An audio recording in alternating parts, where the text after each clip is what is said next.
Padmarajan IV Sasi ടീമിന്റെ classic ചിത്രമാണ് ഇതാ ഇവിടെ വരെ. വ്യത്യസ്തമായ പ്രതികാര കഥ പറഞ്ഞ ചിത്രം. മഹാനായ നടൻ മധു പൈലി എന്ന വില്ലനായി ആടിത്തിമിർത്ത ചിത്രം. മഹാനടൻ സോമൻ സൂപ്പർ സ്റ്റാറായ ചിത്രം. ഇതാ ഇവിടെ വരെയിലെ വിശ്വനാഥൻ എന്ന കഥാപാത്രത്തിലൂടെയാണ് സോമൻ സൂപ്പർ സ്റ്റാർ ആയത്. ഇതാ ഇവിടെ വരെ വ്യത്യസ്തമായ പ്രതികാരത്തിൻ്റെ കഥ പറഞ്ഞ ചിത്രമായിരുന്നു. കുട്ടനാട്ടിലെ ഗ്രാമത്തിൽ അരങ്ങേറുന്ന പ്രതികാരത്തിൻ്റെ കഥ പറഞ്ഞ ചിത്രം. ഈ ചിത്രം നിർമ്മിച്ചത് ഹരി പോത്തൻ്റെ സുപ്രിയ ഫിലിംസ് ആയിരുന്നു.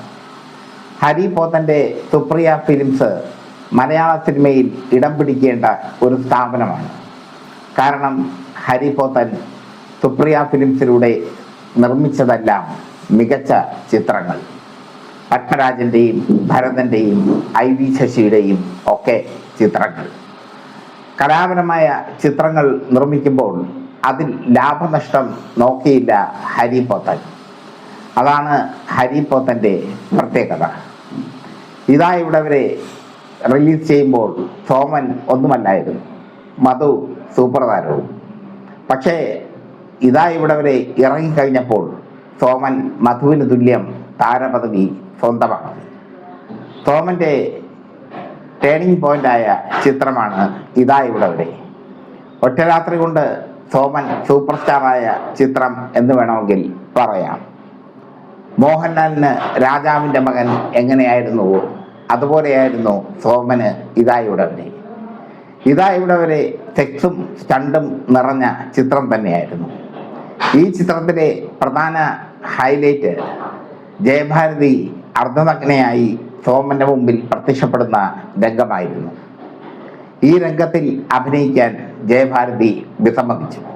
കാരണം സോമൻ എന്ന് ഒന്നുമല്ല, സോമൻ സൂപ്പർ സ്റ്റാർ അല്ല, സോമന് സൂപ്പർ താര പരിവേഷമല്ല, പുതുതായി വളർന്നു വരുന്ന ഒരു നടനാണ്. ആ നടന്റെ മുമ്പിൽ അർദ്ധനഗ്നയായി നിൽക്കാൻ ജയഭാരതിക്ക് മടിയുണ്ടായി. പക്ഷേ നിർമ്മാതാവ് ഹാരി പോത്തൻ നിർബന്ധിച്ചു ജയഭാരതിയെ. അക്കാലത്ത് ഹാരി പോത്തനും ജയഭാരതിയും ഒരുമിച്ച് ജീവിക്കുകയായിരുന്നു. കല്യാണം കഴിക്കാതെ ഒരു ഉടമ്പടി പ്രകാരം ഒരുമിച്ച് ജീവിക്കുകയായിരുന്നു ഇരുവരും തമ്മിലുള്ള ബന്ധം, ഇരുവരും തമ്മിലുള്ള അവിശുദ്ധ ബന്ധം മലയാള സിനിമയിൽ ചർച്ചയായിരുന്നു. ജയഭാരതിയെ ആരുമൊന്നും പറയുന്നത് ഹാരി പോത്തന് ഇഷ്ടമായിരുന്നില്ല. ശ്രീകുമാരൻ തമ്പി ഒരു ചിത്രത്തിൻ്റെ സെറ്റിൽ വെച്ച് ജയഭാരതിയെ വഴക്ക് പറഞ്ഞു. അതിന് തമ്പി അടിക്കാൻ ഹാരി പോത്തൻ ഗുണ്ടകളെ വിട്ടു. അത്ര ദൗർബല്യമായിരുന്നു ഹാരി പോത്തന് ജയഭാരതി. പക്ഷേ ഇതാ ഇവിടെ വരെയിൽ അർദ്ധനഗ്നയായി സോമന്റെ മുമ്പിൽ അഭിനയിക്കാൻ ജയഭാരതി വിസമ്മതിച്ചു. ഹാരി പോത്തൻ ജയഭാരതിയെ സ്നേഹപൂർവ്വം നിർബന്ധിച്ചു. ഭരതനും പത്മരാജനും IV ശശിയും ആ സീൻ അനിവാര്യമാണെന്ന് ജയഭാരതിയെ പറഞ്ഞ് മനസ്സിലാക്കി. അങ്ങനെ മനസ്സില്ലാ മനസ്സോടെയാണ് ആ ചിത്രത്തിലെ സെൻസേഷണൽ സീനിൽ ജയഭാരതി അഭിനയിച്ചത്. ആ ചിത്രത്തിൻ്റെ ക്ലൈമാക്സിൽ സോമനമൊത്ത് രതികേളിയാടുന്ന ജയഭാരതിയുടെ രംഗമുണ്ട്. ക്ലൈമാക്സിൻ്റെ തൊട്ടു മുമ്പ് അതിനും സോമനുമായി സഹകരിക്കാൻ ജയഭാരതി വിസമ്മതിച്ചു. പക്ഷേ ഹാരി പോത്തൻ ജയഭാരതിയെ നിർബന്ധിച്ചു. അങ്ങനെ ജയഭാരതി ആ രംഗത്ത് സോമനുമൊത്ത് കൈമൈ മറന്ന് അഭിനയിച്ചു. ആ രംഗത്ത് ഏതാണ്ട് അർദ്ധനഗ്നയായി തന്നെയാണ് ജയഭാരതി അഭിനയിച്ചത്. ചിത്രം വലിയ ഹിറ്റായി മാറി, മലയാളത്തിലെ ക്ലാസിക് ഹിറ്റായി മാറി. അതിലെ മധു അഭിനയിച്ച പൈലി എന്ന വേഷവും സോമൻ അഭിനയിച്ച വിശ്വനാഥൻ എന്ന വേഷവും ജയഭാരതി അഭിനയിച്ച പൈലിയുടെ മകളുടെ വേഷവും ഒക്കെ പ്രേക്ഷകർ നെഞ്ചിലേറ്റി.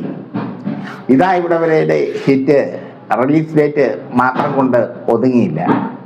പിന്നീട് തിയേറ്ററുകളിൽ ഉച്ചപ്പടമായി അത് പ്രദർശിപ്പിച്ചു. ഉച്ചപടമായി പ്രദർശിപ്പിച്ചപ്പോഴും 50 ദിവസം ഇതാ ഇവിടെ വരെ ഓടി എന്നുള്ളതാണ് അതിൻ്റെ ഒരു പ്രത്യേകത. അതാണ് ജയഭാരതിയുടെ നഗ്നത. ജയഭാരതിയുടെ നഗ്ന ദൃശ്യങ്ങൾ ഇതാ ഇവിടവരേക്ക് വരുത്തിയ അല്ലെങ്കിൽ ഇതാ ഇവിടവരേക്ക് ഉണ്ടാക്കിയ ടേണിംഗ് പോയിന്റ്. സൂപ്പർ ഹിറ്റായി ഇതാ ഇവിടവരെ. മലയാള സിനിമയിലെ മികച്ച ക്ലാസിക്കുകളിൽ ഒന്നായി ഇതാ ഇവിടവരെ. മധു അഭിനയിച്ച പൈലി എന്ന വേഷം അദ്ദേഹത്തിൻ്റെ അഭിനയ ജീവിതത്തിലെ വൈരുദ്ധ്യമാർന്ന വേഷമായി മാറി. പറഞ്ഞത് ഹാരി പോത്തരും ജയഭാരതിയും തമ്മിലുള്ള ബന്ധത്തെക്കുറിച്ചും ആ ബന്ധത്തിൻ്റെ ദൃഢതയെക്കുറിച്ചുമായിരുന്നു. ഹാരി പോത്തന് അറിയാമായിരുന്നു ആ രംഗത്ത് ജയഭാരതി അത്ര സെക്സിയായി അഭിനയിക്കണമെന്ന്. അത് ജയഭാരതി ചെയ്തു ചങ്കൂറ്റത്തോടെ. ഹാരി പോത്തൻ്റെ ഉപദേശം ജയഭാരതി കേട്ടു. IV ശശിയും പത്മരാജനും ഒരുക്കിയ ഇതാ ഇവിടവരെ വലിയ ഹിറ്റായി മാറി. ആ ഹിറ്റ് ഇപ്പോഴും ആ ചിത്രം പ്രേക്ഷകർ ഒന്ന് കണ്ടു നോക്കുക. ആ ചിത്രം ഇപ്പോൾ കാണുമ്പോഴും നമ്മൾ ത്രസിച്ചിരുന്ന് കാണും. ഇപ്പോൾ ഹോട്ട് രംഗങ്ങൾ യൂട്യൂബിൽ സുലഭമാണ്. പക്ഷേ സെക്സിനെ എങ്ങനെ മനോഹരമാക്കി മാറ്റിയെടുക്കാം, സെക്സിനെ എത്രത്തോളം മനോഹരമാക്കി മാറ്റാം, അതിന് ഉത്തരം ആണ് ഇതാ ഇവിടവരെ എന്ന IV ശശി പത്മരാജൻ ചിത്രം.